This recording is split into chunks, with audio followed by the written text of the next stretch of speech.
Hey guys, Spartan here from SpartanTrading.com. I wanted to hit you guys with a trade review video, a little bit longer than normal because I want to talk about a few different things. And I had a guy, just comment whatever last time saying, hey, we couldn't see the commissions on the P&L on that. I think it was, I can't remember what the stock was anyways. But I figured, okay, whatever, I'll show you guys that. Oh, it was UONE. Couldn't see the commissions on it, so I said, okay, I'll show you guys that. So this is what I did today. It was an inside day on the market. By no means a great day to trade. The market was trading in a pretty tight range. I mean, for the most of my money was made the majority of the day as it traded within this range, just in individual tickers. You can see it's pretty much a 1.5, 2 point range on the SPY. At the end of the day, we got a little bit of a sell-off, but I wasn't really super active at that point. What I want to show you is the main trades that I did today were on the short side that I made, I guess kind of the most money on. Options is typically what I'm trading intraday, but there wasn't a ton of fall through today. There was a couple, Amazon, which was okay, Tel, which was okay, Netflix, okay, yada yada. But I want to show you basically, and that Netflix is a short position, by the way. I want to show you a few positions that I took, and that was actually into earnings. I just shorted something way out far out of the money, did a credit spread on it. It worked out nicely. But anywho, so I want to show you guys a couple trades that I did today on the equity side. First one starting with Tesla, then we'll go through Snapchat and MXC, a little bit of everything. So we got a big cap here, Tesla. Basically, what I was looking at on this stock was, and you can't really see it unless I show you on this chart as well, because you got to see my levels. So Tesla levels this morning. So this was charted out, basically breaks the pivot point to the downside. I'm going to look for it to get into the next support. If it holds it, I'll go long off of it into the resistance. Gets rejected, I'll short it on bear flags, yada yada. So what happened this morning was, I took it short right out the gate. It hit the support level, went long off of that level, so buyers come in on the L2. It popped back up into the EMA resistance as well as the pivot point. Unable to get through it. Decided, okay, let's take the long off. Let's get back into the name short if it starts to bear flag or breaks the inverted head and shoulders, which was right here at the time. Broke the inverted head and shoulders, started to bear flag as well. You can see the executions. I've got short again here, covered into the pull into that support, and then basically, covered some more here, and then waited.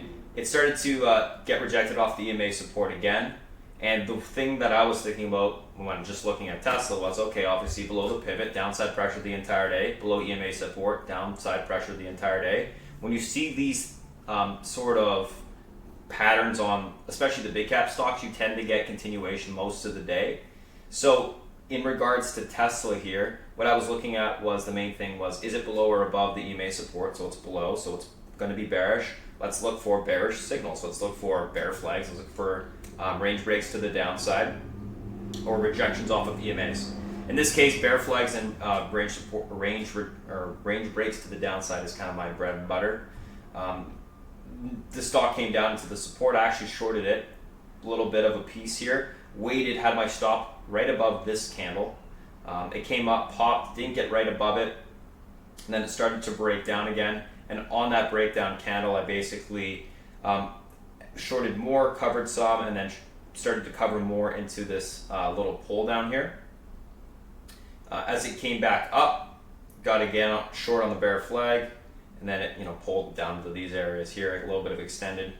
What I was looking for at the end of the day, this last little short, I was looking, okay, maybe we can break the double bottom. A little bit of an anticipation trade just because the market was pulling so hard at the end of the day. It didn't end up going through that double bottom, so I just got out of it right there, and that was that trade. So, all in all, I think it was like, 30 points to the upside and like 60 or 70 to the downside. Not huge amount of shares, realistically I was going with like today, max like 200 at a time, and then just scaling out quickly. So just trying to lock the money in. Adds up okay.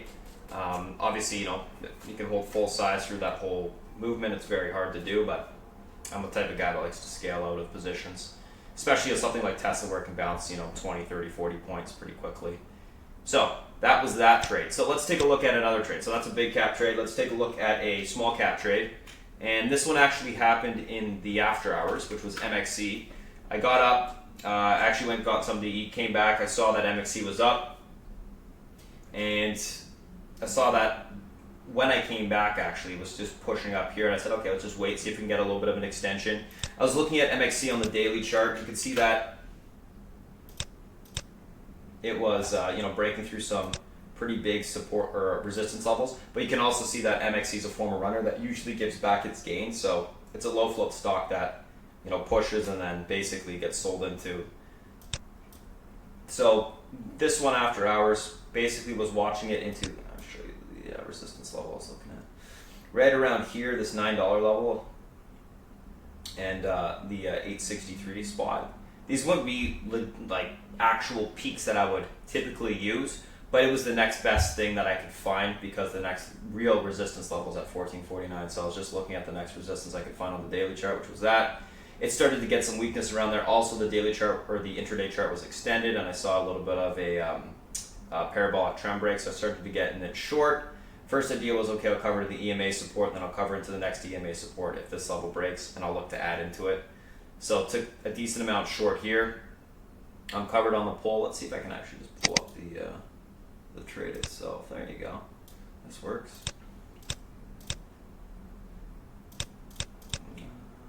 Yeah, so started to pull back off that 8 level. Started to get short there. Covered some more here. Not huge size, but decent after hours, little scalp. Pulled into the first support, covered some there. Started to break it, took a little bit more short, and then obviously covered into the last support at the bottom here. And it held up, bounced, whatever. I figured if this level's going to hold up, it's probably going to flag break, and it did, and it started to push back to the upside. So that was just a little scalp. I don't know. Maybe that was a point. Let's see.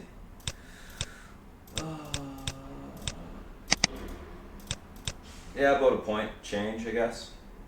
Not bad. So yeah, that's MXC.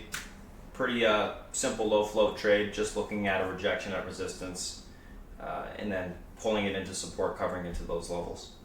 If I was here earlier, I would have loved to play it on the long side, but I was already coming back. The risk reward wasn't great to the next resistance point where I would have to risk to the downside, basically risking 1.5 points to make 1.5 points, which 1-to-1 risk reward ratio really doesn't pay. So that was that one. Last one was Snapchat earnings, and this is just a classic little earnings play. So earnings came out.